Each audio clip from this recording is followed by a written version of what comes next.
Was the study guide that we did for the test, is that like due? Did we turn that in? So that'll be the problem set for this weekend. I think that's the only thing for the problem set. Okay.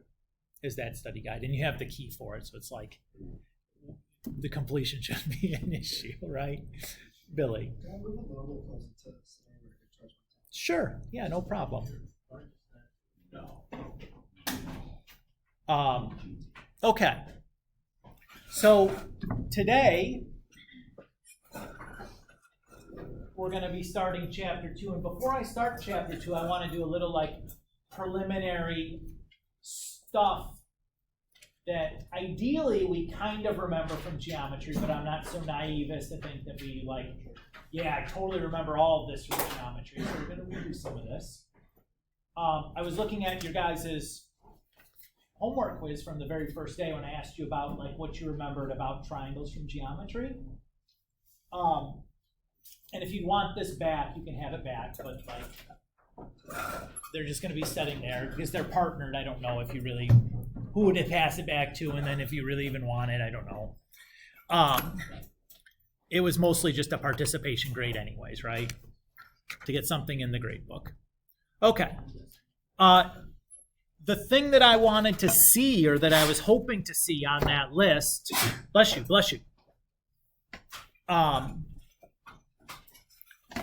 was the following, and I did see it a couple of times.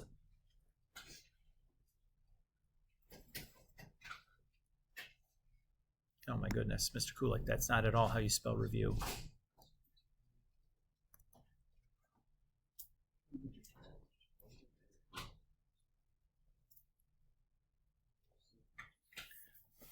Was this acronym? I love this stuff. I can get behind this. This is our starting point. So this acronym SOHCAHTOA, what does this acronym stand for? Sine. Okay, there's Sine, opposite, hypotenuse, cosine, adjacent, hypotenuse. keep going. Tangent, opposite, adjacent. Okay. Yeah, that's basically the gist of it there. But let's fill this out a little bit more, right? So we'd say that because this SOHCAHTOA only works under that, those descriptions you give only work under certain conditions, right? Does anybody remember the condition that we need?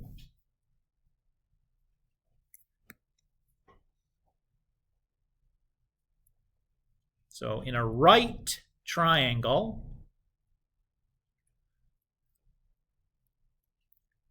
with acute angle theta, so oftentimes in trigonometry we name our angles with the Greek letters.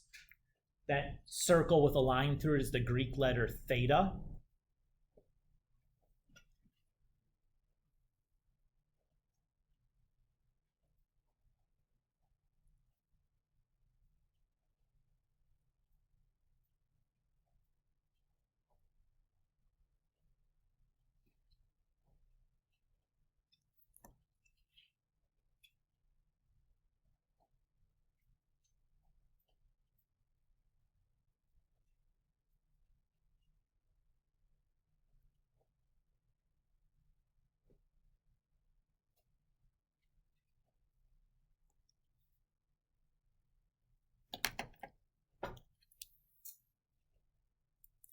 So we'd say that in a right triangle with acute angle theta, we have sine theta equals opposite over hypotenuse, cosine theta equals adjacent over hypotenuse, and tangent theta equals opposite over adjacent.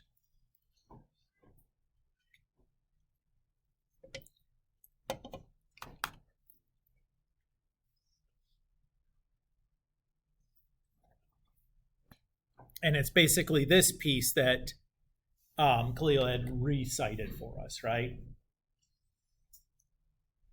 Now that acronym that we just saw, do you think that's a little important or a lot important? A lot. Should you have it memorized? Yes. Okay, it should be something that everyone can answer without any kind of delay on what sine, cosine, tangent, what those ratios are. Okay? All right. So when we say opposite, adjacent, hypotenuse, what are we talking about? What do those things mean? Those sides. So they're sides of a triangle. Very good, great. So let's say we draw some right triangle here. And we say this is my angle theta. And I'll just name my triangle ABC. So I'm going to name the vertices of my triangle with the capital letters A, B, and C. So if I am doing, say, sine theta, what ratio of side lengths is sine theta going to be? Right, opposite over hypotenuse, great. And which side is the opposite side in our picture that we've drawn here?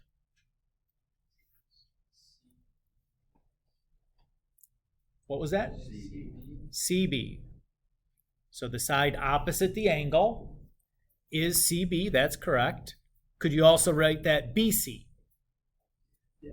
Yes, right? When you're naming a side of a triangle or a side of any figure, the order of your letters aren't important. And which side is the hypotenuse? Yeah, the longest side, right?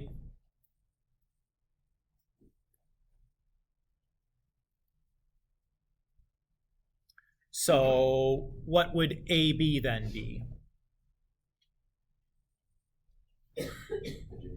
Adjacent, right? So why do we call, so opposite is the side that's like across from the angle, correct?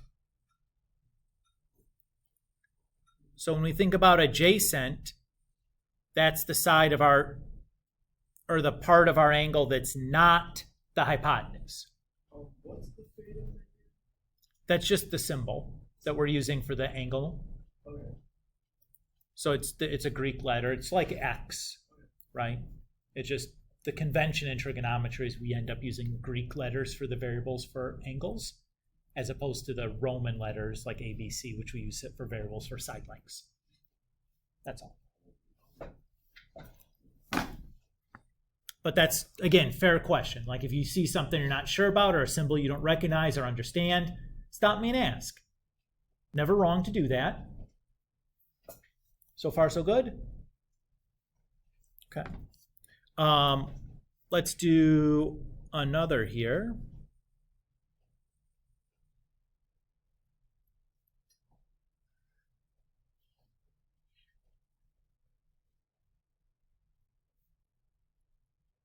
So what if we want to do tangent of theta?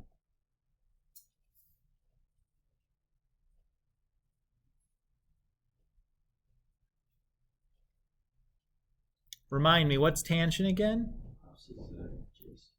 Great, opposite over adjacent.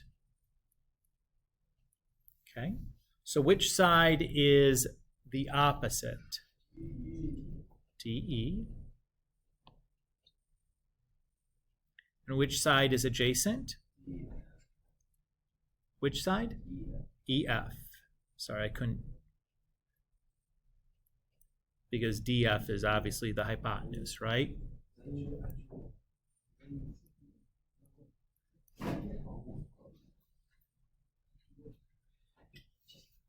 Does everybody agree with what we've written here? Oh, I've tricked you again. This is all wrong. What's wrong with this? Yeah, is this a right triangle? Yes. We don't know. No. It's not labeled as one. Can't assume that it's one, even if it just looks like one. So can I use that tangent is opposite over adjacent in a non-right triangle? No, I cannot. Now, if I do this, then it's fine. Okay, but a right triangle is a condition to use SOHCAHTOA. You have to have a right triangle in order for that to work. In this course, we'll talk about how to do the same thing with non-right triangles, but it's quite a bit more complicated to do that. This is our jumping off point, though. Have to have a right triangle. Everybody's cool?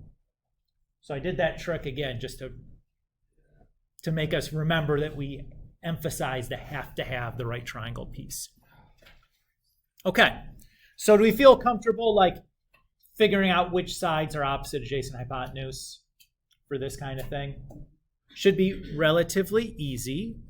The question I want to ask next is,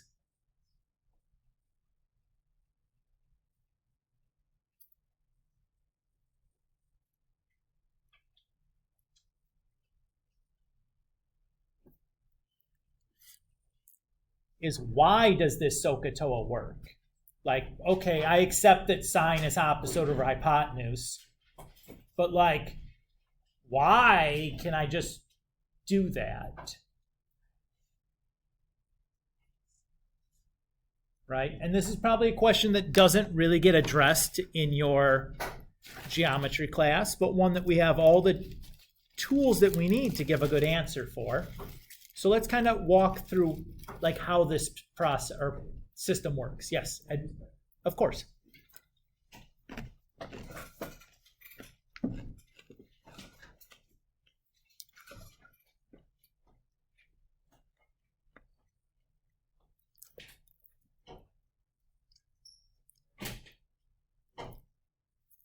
We'll do that. So what I want to remember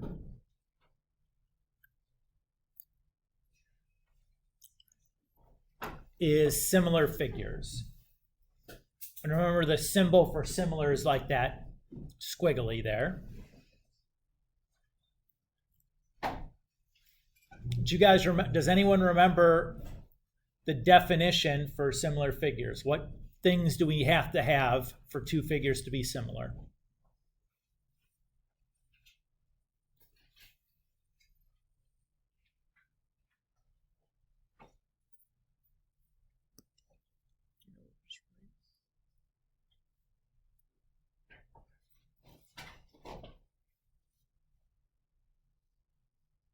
So we say if all the interior, let's say all the corresponding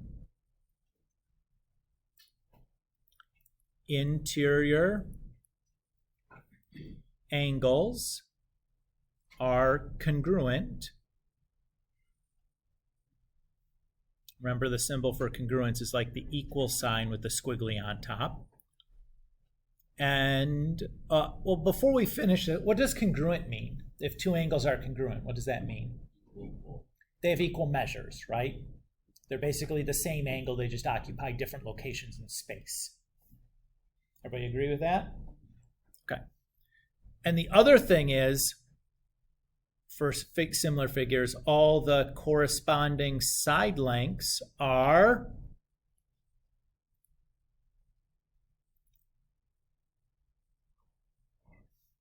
anybody?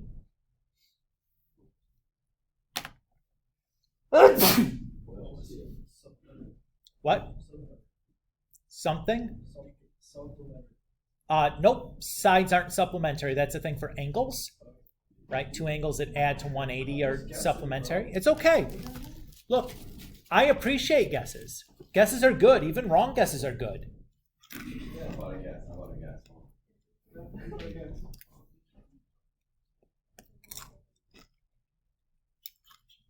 Congruent. Sides are congruent also. If all the sides were congruent, you'd have a congruent figure. Now, all congruent figures are similar, but all similar figures are not congruent. So that's too strong of a condition.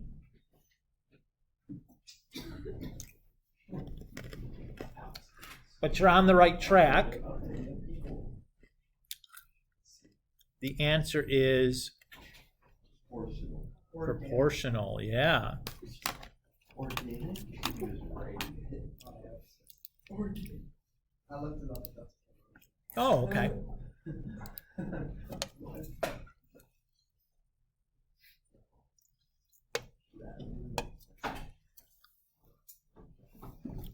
Now, what does proportional mean? Like, Let's do an example to illustrate. It's probably easiest to understand this if we look at a specific example. Okie doke?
So here's an example. We have two triangles, triangle ABC and triangle DEF.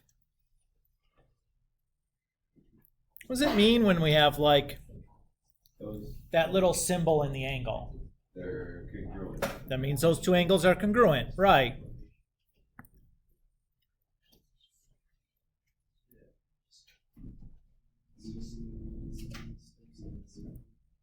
So we know that triangle ABC is congruent, or sorry, angle ABC is congruent to angle DEF. And what does it mean if there's like two of those? It's a different angle. Great, there could be different angle measures, but those two angles are also congruent. But they may not be the same angle measure as the first set.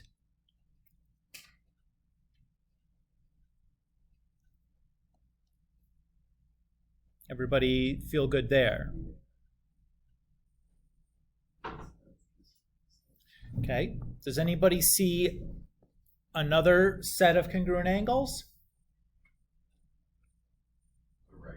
Yeah, the right angles. Notice that we don't bother with like the little arcs inside the angle if it's two right angles, like all right angles we know are congruent.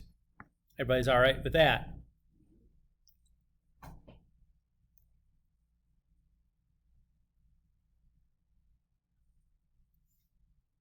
Okay, so that's our three angles congruent.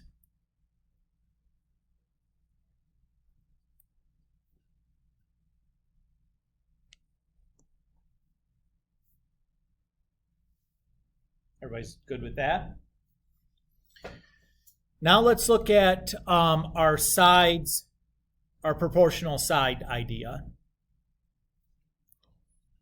So we say that all the corresponding sides are proportional, right? A proportion is just a fancy name for a ratio or fraction. So let's look at the side CA.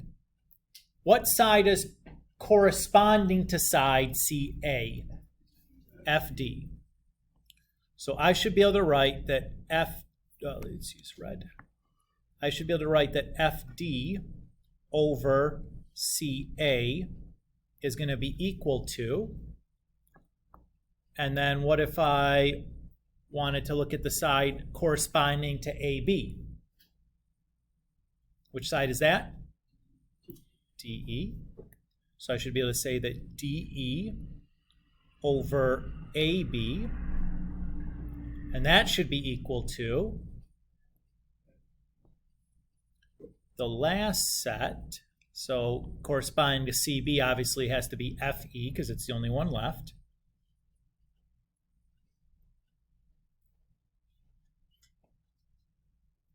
Yes, sir. Does it matter which one goes on top or bottom? Not really, but you have to have one triangle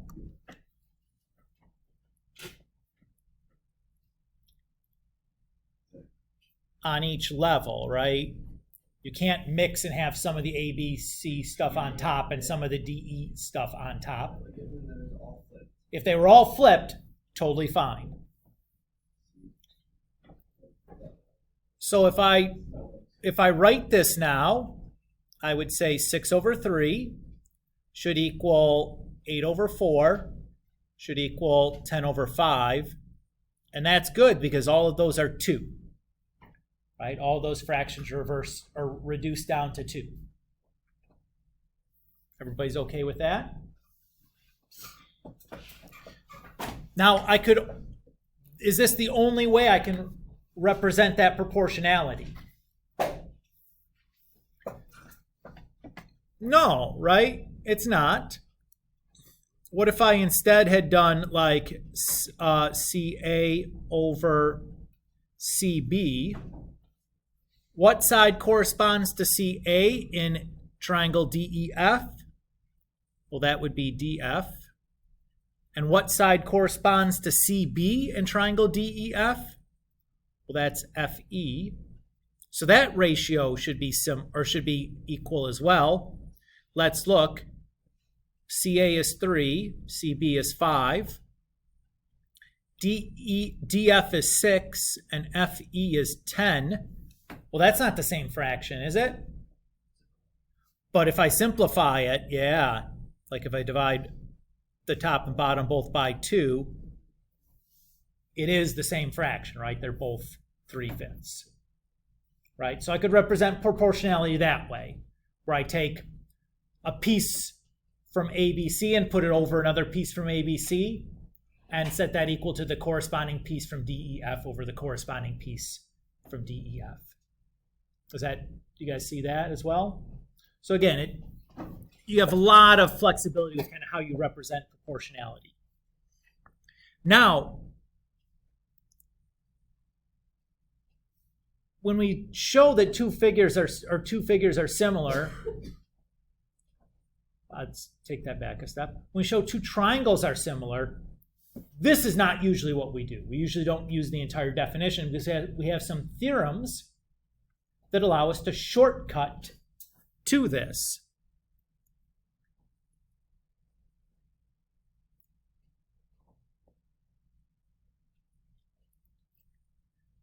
Does anybody remember any of these similarity theorems from geometry?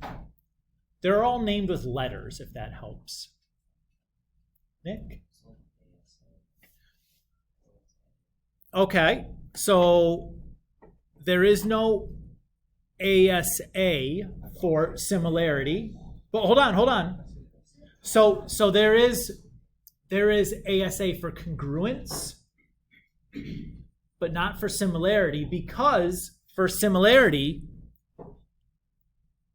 2 congruent angles is enough. You don't need a set of proportional side lengths. So this takes the place of like ASA and AAS for congruence, that you just don't need that proportional side. Also, it just turns out that 2 angles would be enough. The other 2, does anybody remember the other 2? SSA is not either a congruence theorem or a similarity theorem. And the way it's easy to remember, what's SSA in reverse? No swearing in math class. Okay, so that's not a thing, right? It turns out that we'll look at this condition later on in the course and see why that we don't have a similarity or congruence theorem for this. And in certain situations, when we have information about 2 sides and then an angle not in between them, it actually makes the problem really difficult because of that. But that's like a bordering into second semester topic. But there are 2 still. There's SAS and then SSS. So if I can show 2 sets of sides are proportional and 1 angle is congruent, or 1 pair of angles is congruent, the angle that's congruent has to be the angle between the 2 sides. Or if I can show all 3 sides are proportional, that's enough for similarity. The one here that we take advantage of with sine, cosine, and tangent is the angle-angle idea. Okay? So let's show you how sine, cosine, and tangent take advantage of that.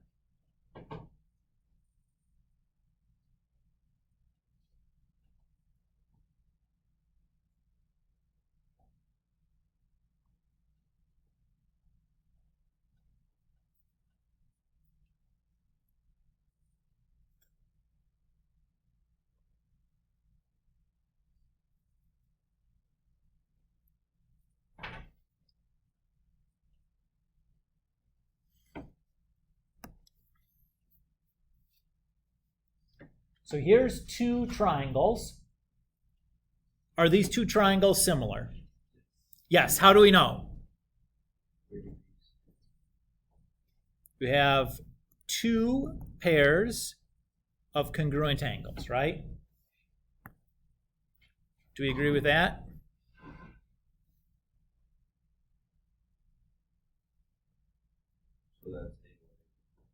Yep. Is what allows us to say that they're similar. All we need is two sets of congruent angles, which is lovely, right? That's super powerful. So, in other words, any right triangle with a 30-degree angle in it, all of those triangles that we can possibly draw are all similar. Everybody agree with that?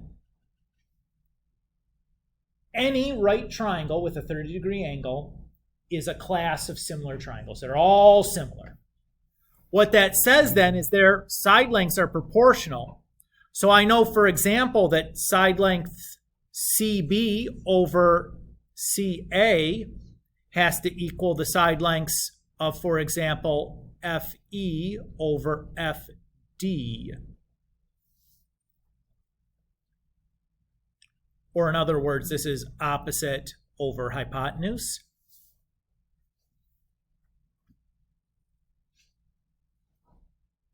So, yes, Peyton. Of course. So every 30-degree right triangle, the opposite over adjacent is the exact same number. For every 30-degree right triangle. Do you guys see that? So what we've done then is we created this function sine that takes like our 30-degree angle, well, let's just say an angle, and maps it to this ratio of side lengths, opposite over hypotenuse. So like our sine function takes an angle, and because all triangles with that angle are similar, they all have the exact same ratio of side lengths. The particular ratio of opposite over hypotenuse is just what the sine function maps it to. Does that feel okay, Alondra? Okay. So what we showed here is that if I have two similar triangles, the ratio of their opposite over hypotenuse sides are the same for any pair of similar triangles. So what we do is we characterize a particular type of similar triangle by the acute angle measure, because the other angle is going to be 90 degrees. And then we created a function, say the function that we created would be the sine function, that takes that 30-degree angle and maps it to the known ratio of side lengths opposite over hypotenuse. Because that ratio is the same for all 30-degree right triangles. Okay, so that's what sine is doing. It's just taking advantage of the fact that all 30-degree right triangles have the exact same ratio of opposite over hypotenuse. That's the idea. That's how sine, cosine, and tangent are working, is they're just taking advantage of this fact that similar triangles have the same ratio of side lengths, and that if you have a right triangle, all I need is one other angle, and that's enough to show that like all the triangles of that type are similar, so they all have the same given ratio. We've named the ratio opposite over hypotenuse, just called sine. There it goes. Everybody's okay with that? Okay. So that's kind of the why this is working, or at least like your geometry version of why this is working. It turns out that the first thing we're going to do in trigonometry is try to extend this definition, but that's the idea.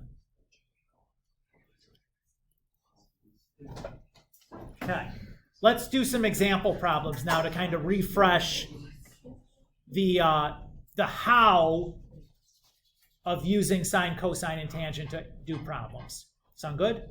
Is it too cold in here? No, I'm actually not that cold. No. I was cold last hour, but now I'm a little chilly. They look like her golf warm-up pants. Oh, our pants like rip off. They have like Oh, they are golfers don't need to rip their pants off. no, we do though. They can take their time taking their pants off carefully. It's not a rush. Yes. All right. So again, let's look at some examples of some problems to just kind of get used to using sine, cosine, and tangent to solve some common problems that you would have seen in geometry, right?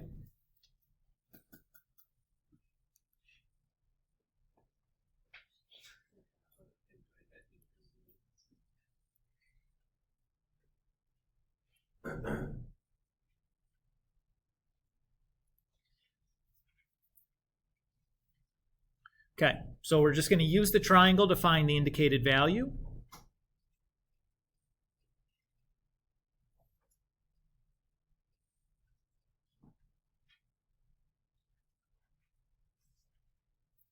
Let's do that.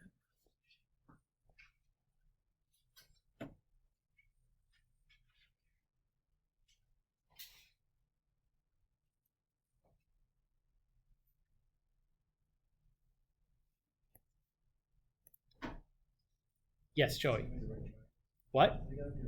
So you'd say not possible in this case because we don't know it's a right triangle. Good. Let's draw the right triangle symbol in so we can make the problem possible.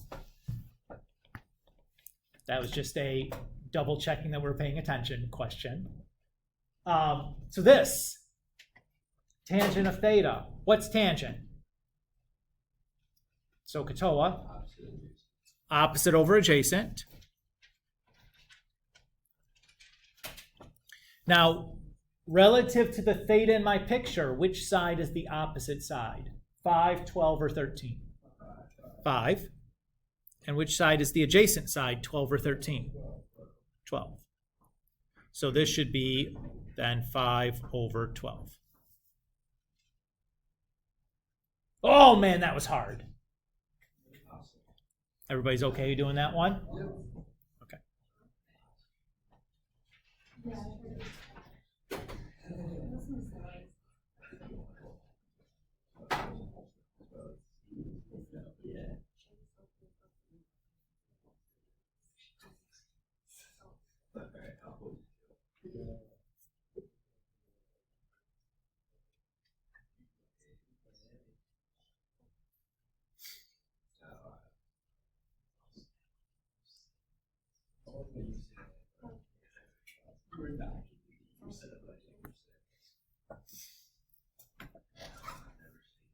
Okay. Let's look at this one. Here we have this triangle that I've drawn, and we're asked for sine theta. Sine is opposite over hypotenuse. Okay, so what's the opposite side here, Nick? Oh, go ahead. Yeah, that's the indicated value that we're finding. So that we don't know the opposite side, what do we do? We got to find it. Yeah, we're going to have to find that side. We'll call it x. How do we find that missing side? Great. So Joey says, can we do a squared plus b squared equals c squared, the Pythagorean theorem? Absolutely. So when we say the Pythagorean theorem,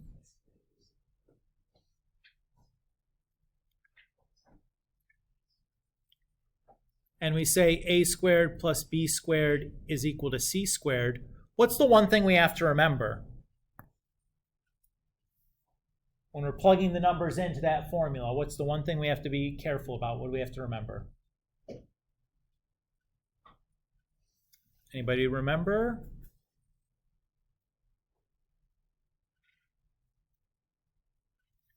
The C has to be the hypotenuse. The legs of the triangle could be A or B. It doesn't matter which leg you make A, which leg you make B. But the C has to be the hypotenuse. So how are we going to set up the equation to solve for the triangle or the missing side length in our triangle here?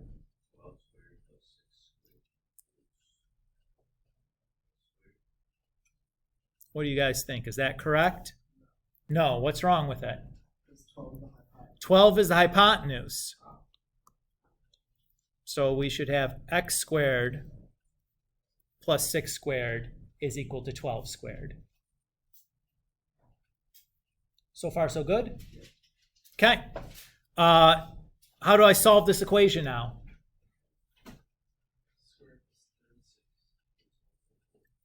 Okay, so Joey says, let's square the 6, which is 36, and square the 12, which is 144. Subtract 36 from both sides. That gives me 108. And we square root both sides, okay? When we square root both sides, what do we need? Plus or minus.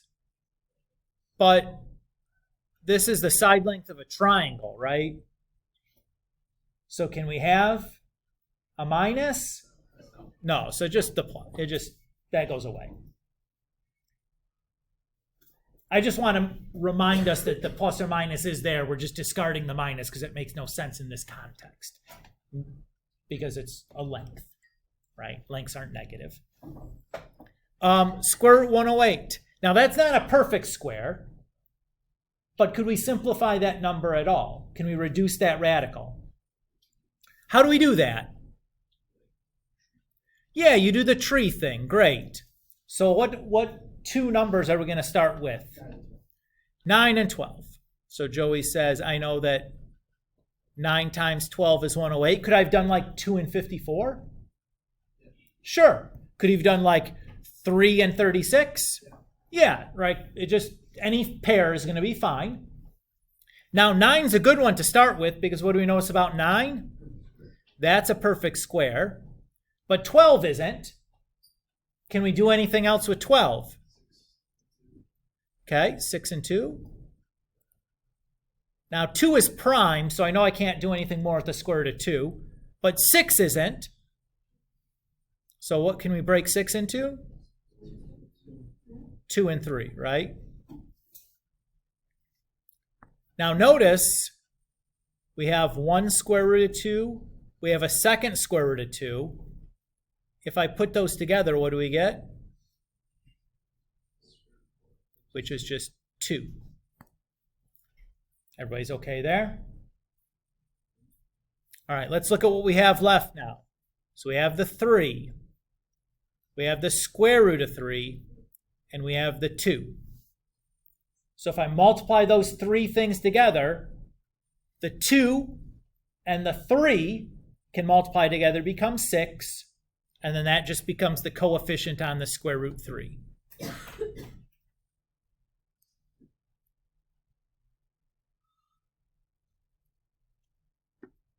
that all look familiar?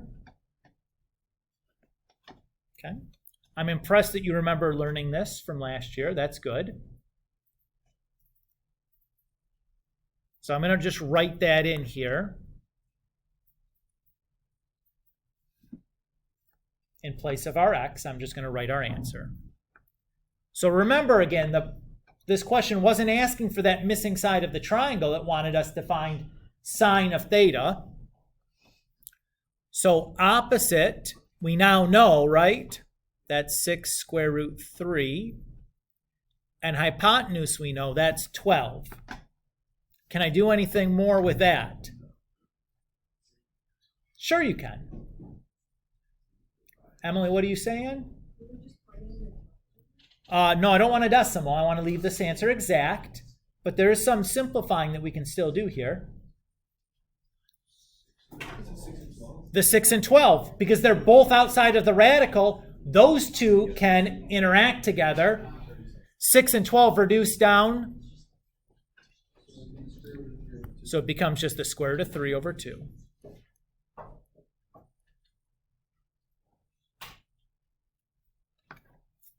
Does that look familiar? Remember doing that? I'm going to do one more example like this, and we're going to move on to a different kind of problem. Sound okay?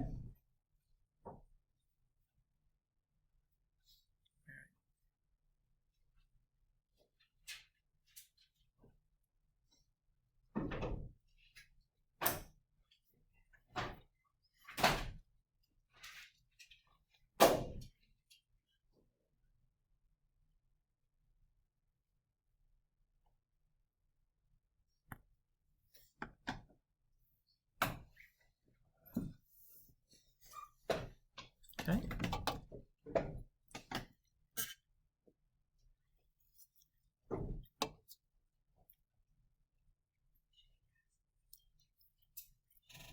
All right, so here we have cosine theta. Okay. So adjacent over hypotenuse, that's good. And adjacent is 2. What's the hypotenuse? That's the piece we don't know, right? So let's find that out. How are we going to find the hypotenuse? Pythagorean theorem. Great. So what equation am I going to write with my numbers filled in?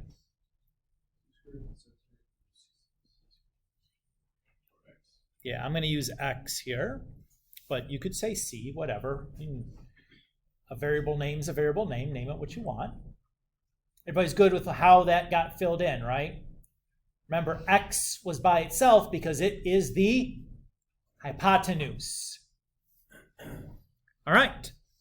What do we do next to solve this thing? Can I what? Square this out. Okay, so 2 squared is 4, and 7 squared is 49.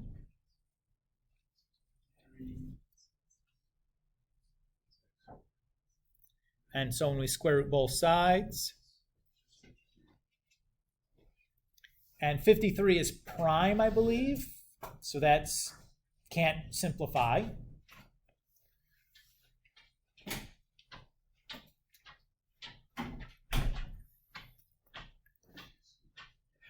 How's that for an answer? Do we like that answer?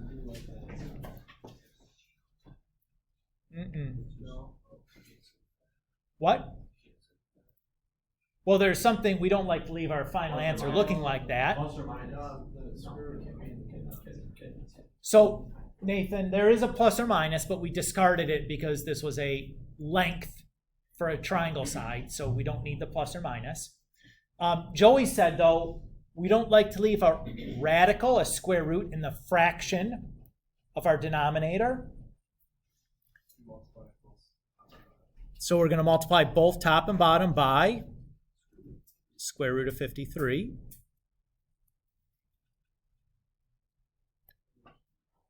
So when we do that, we just end up with a regular 53 in the bottom.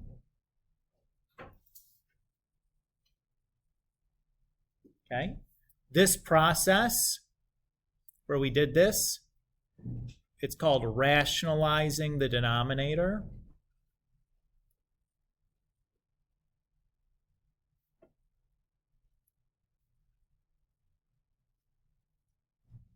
Just as a vocab thing if you see that as an instruction at some point, whether it's on an SAT or ACT or whatever.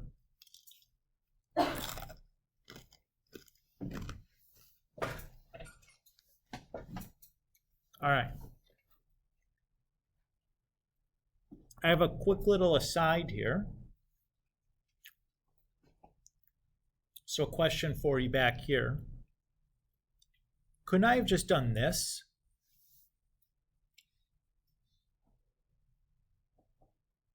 What do you think? No! We can't do that. But it looks really appealing, doesn't it? Doesn't that look like something you should be able to do? Yeah. Why doesn't that work? So here's the reason, and this is a tough one to see, because we didn't do the same thing to both sides of the equation. We did it to each piece of the equation. It would be okay to do this. That's okay. To square root both sides. The problem is that the square root of a plus b does not equal the square root of a plus the square root of b. You cannot break a radical at an addition symbol, much in the same way that we cannot distribute an exponent across an addition symbol, right? It's the same rule that you're violating, the order of operations where you're doing the exponent before the parenthesis. Is everybody okay with that idea? I want to point this out to you because every year I see multiple students making this kind of a mistake over and over again. I just want to get it out of the way now that it's not something that you can do or should do. That there's a difference between doing something to both sides of an equation and doing it to each part of an equation. Is everybody okay with that? But Mr. Kulik, it seems like when we divide, we do that all the time, right? You know, if I had like, 2x plus 4y equals 8, can't I just do this? Is that okay?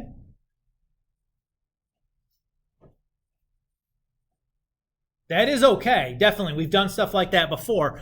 How is that different? Well, this is the deal. Really what you're doing is you're doing this. But division is distributive, right? I can distribute multiplication and division across addition and subtraction. So you're just kind of like cutting through the step, the distributing step, and doing that. And it leads to like this idea that doing something to both sides is the same as doing something to each part. So I just wanted to acknowledge that it looks like we've done stuff like that before and it was okay. The reason why it was okay is because the operation was distributive. So when we did it to both sides, it's the same thing as doing it to each piece. Square roots and exponents, not distributive. It's different doing something to both sides and then doing something to each piece for operations like square roots or exponents. Or when we get to talking more about it, sine, cosine, tangent, or a logarithm. All of those things don't distribute. So doing something to both sides with one of those is different than doing that to each piece. Is that okay? All right. Let's go and look at the next type of problem here.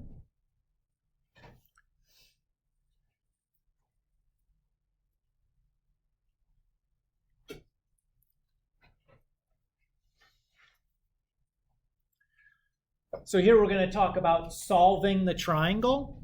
What does the instruction solve the triangle mean?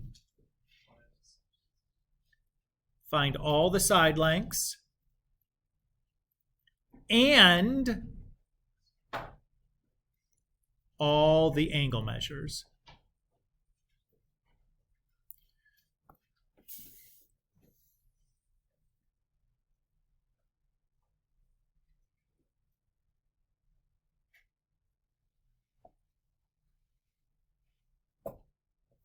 and we need to probably give this some names, huh? Yeah, I'm not going to give it names. We'll write them in ourselves. Okay, so that's the information you get. So we need to find two other sides and one other angle, right? Everybody agree? That's what's missing? Okay, one of those three things is super easy to get. Let's get that thing first right away. It doesn't really matter the order in which we do this. We should get the same answers regardless of the order, but I like getting rid of the easy stuff first. What's the easy thing to find? The other angle. Great. I'm going to call that other angle x for the sake of argument. How would I go about finding this angle x? What? 42 plus 90. Right. So the triangle sum theorem says the sum of the interior angles of a triangle is 180 degrees. Or, in the case of a right triangle, the sum of the two acute angles has to equal 90 degrees. That's the way I like to do it, just because it's like one less thing to add. But like either is fine. So I know that x is going to equal 90 minus 42. So that's 48 degrees. So I'm just going to write that in now that I know it. Everybody okay there? All right. Next, what I'm going to do is find one of the lengths, one of the side lengths. Do you want to find the hypotenuse or the other leg first? Hypotenuse first, sounds good. We'll call that y then. Why? Because I said so. Ha ha ha. Okay. What we'll do first is we want to pick an angle to use. Does it matter which angle I pick? Kind of. There's one wrong answer. What angle can't I choose? Not the 48. The 90-degree angle you cannot use. Remember, SOHCAHTOA was for a right triangle with acute angle theta, sine theta equals yada yada. So we have to pick one of the acute angles. It doesn't matter which one we pick. Either 48 or 42 would be fine. Which one did you say you wanted to use? 48. Great. Relative to 48, what is the side that we're looking for? Is it opposite, adjacent, or hypotenuse? Hypotenuse. And the side we know is opposite. So which trig function should we be using? We have opposite and we have hypotenuse. We should be using sine. So I'm going to say that sine of 48 degrees equals opposite over hypotenuse. Is everybody on board with how I generated that equation? Could I have done the same thing using the angle 42, or using the 42-degree angle? Yes, but in that case, the side I know would have been the adjacent, so I would have ended up using cosine, but I would get the same answer regardless. I'll get the same answer no matter which way I do it. Okay, to solve this equation, first thing I should do is, great, I'm trying to get y by itself. What should I do to accomplish that first? Multiply by? No, that'll just give me 49 over y. Multiply by y. Yeah, we want to get that out of the denominator. Right? We can't solve for a variable if it's hiding in the denominator.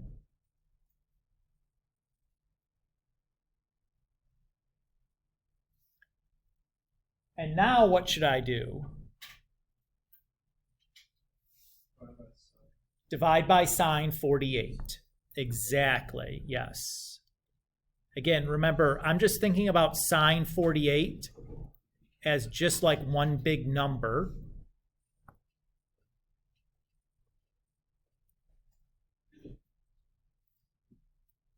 The other thing you might be noticing when I'm writing here, whenever I write an angle measure, I'm still putting the degree symbol on there. Right? I'm always writing 48 degrees anytime I put an angle measure anywhere. I'm doing that so that it reminds me that an angle is always what I plug into sine, cosine, or tangent, not a side length, right? Sine, cosine, and tangent, the input has to be an angle measure. If I keep writing degrees and reminding myself what numbers are angles and what numbers are side lengths, I'm less likely to make a silly mistake like, putting 7 where the 42 should go. Okay, it's calculator time now. So go ahead, and if you have your calculator with you, I encourage you to pull it out and follow along. Before I type anything into my calculator, I want to check something. I want to check the mode of my calculator. So next to the blue second button, you should see the mode button. Go ahead and press that. The third option says radian or degree. There's actually 2 ways to measure an angle. What measurement tool are we using in this problem? Degrees, so I want to change my calculator to degree mode, so I'm going to use my arrow and then press enter so that degree is highlighted and not radian. And then I'm going to exit back out. And then I'm going to do 7 divided by sine 48. And press enter. So 9.42, I'll round it to 2 decimal places. That seems good enough. Everybody happy with what I did there? Okay, I'm going to go back to my picture and write in 9.42 instead of y. And now my last piece is to find z. How do you want to find z? You could use the Pythagorean theorem. What's the potential issue here? Well, so it's round 1. We'd be using that 9.42 number, which is rounded. So it means that when we find our answer for z, we'll double round. The other potential problem is, what if our answer for 9.42 was wrong? What if we just made a mistake and have the wrong number there? The answer for z would be wrong if we did the Pythagorean theorem, right? That's a little bit of risk there for me. There's a way to do this without having to use 9.42.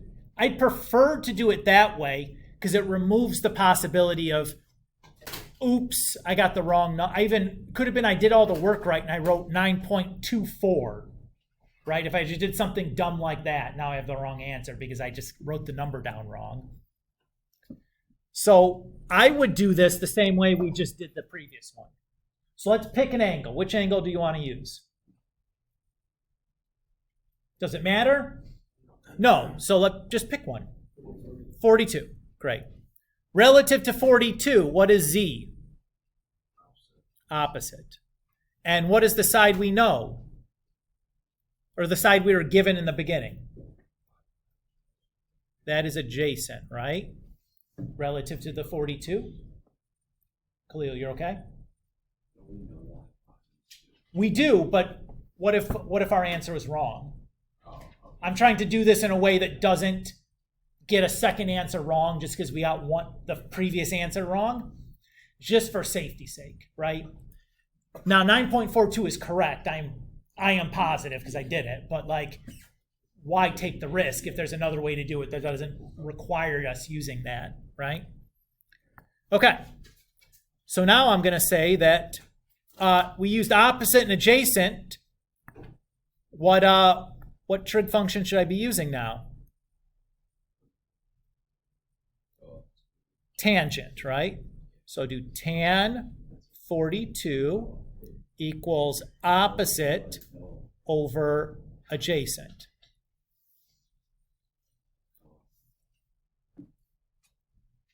So to solve for z, what do I need to do?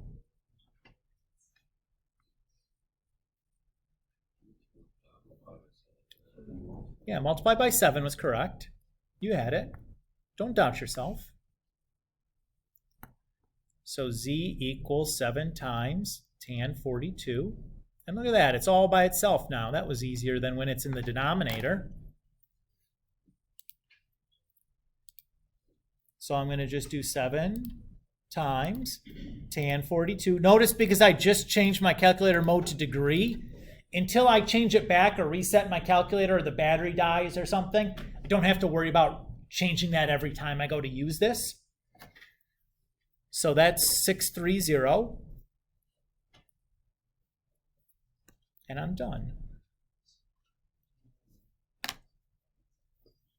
Mr. McCaskey put his feet in water for Yeah, that sounds right.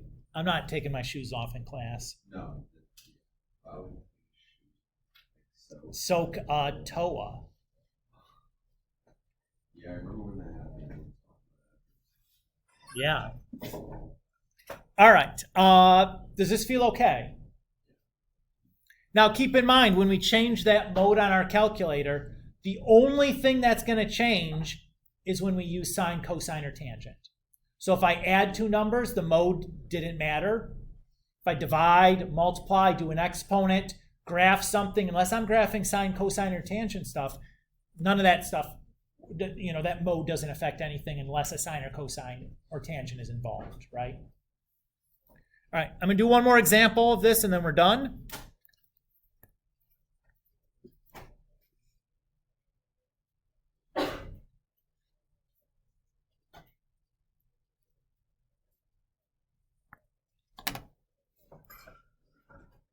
What's different about this one than the previous one? Yeah, instead of giving a side and an angle, we have two sides. Okay. Well, we still have three things defined, right? Two angles and a side this time instead of two sides and an angle. Whatever. Which one of the three is going to be the easiest one to get? The other side. How am I going to do that? Pythagorean theorem. Yep. So I'm just going to say x squared plus 3 squared equals 8 squared. So 3 squared is 9. 8 squared is 64. 9 minus 64 is 55. So x is the square root of 55. Notice I'm not going to worry about the plus or minuses right now because we know that we're just dealing with side lengths, so I don't have to worry about the plus or minus, right? So far, so good? Okay. Now let's do, or find an angle, or find one of the angles. Which angle do you want to find? The one on the top or the one on the bottom? Top. Okay, we'll call this one y. To find y, we're going to use two of the side lengths. Which two do you suppose are the safest to use? 8 and 3. So relative to y, what is 8? Hypotenuse. And what is 3? Opposite. So what trig function are we going to use? Sine. So we're going to write sine of y equals 3 over 8. Everybody okay so far? Remember, y was our angle measure. That's why it's inside of this trig function, right? So to get the y out of there, we have to get rid of the sign in front of it. How do I get rid of sign? How do I cancel that out? Not divide by sign. That'd be like dividing by square root symbol, right? Not multiply. What's going to cancel out a sign? Not subtraction, not cosine. Not, what was that in the corner? Yeah, the sine inverse function. Very good. So remember, a function is eliminated by its inverse when we compose two functions and everything cancels down and gives us an x. That's just saying that this function will cancel out that other function. That's what we want. The function that does that for sine is the sine inverse function. The way we write that is sine to the negative 1. So we'll do that to both sides of our equation.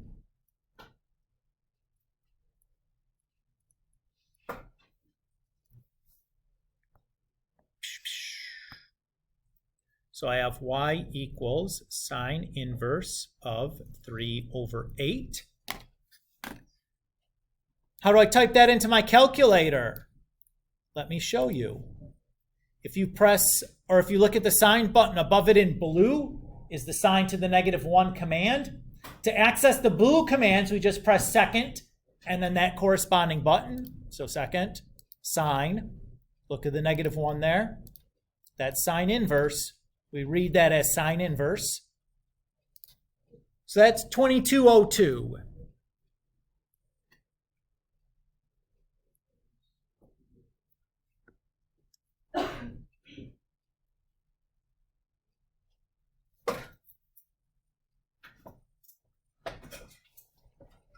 How do you want to find that third angle? Yeah, it's a little risky because we're going to be using one of our answers, but I think the speed of this pays off. So if I call this other answers or other angle Z, Z is just going to equal 90 minus 2202. So that's going to be, 6798.